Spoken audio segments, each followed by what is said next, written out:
All right, we have so far discussed many things, Laura. We've discussed vulnerabilities, penetration testing, incident management, among others. Now, do they work together or are they all done in isolation?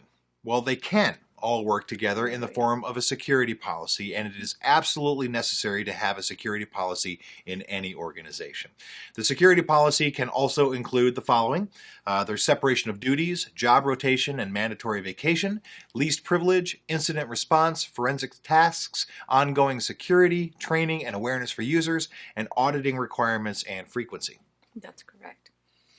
Quite often, people think that enforcing IT security is the job of the security department. And do you think so? Well, they are the main drivers, but without the collaboration of other departments, the results will not be effective. That's right. Who are the collaborators then? Good question, Laura. Collaborators include everybody, really. It's human resources, legal, management, clients and vendors, the people you work with every day, regulatory agencies, really anyone who you think can contribute, which should be anybody in your network. Anybody in your network. Let me briefly introduce what should be included in a security policy and set up procedures. Identify key stakeholders, define implementation.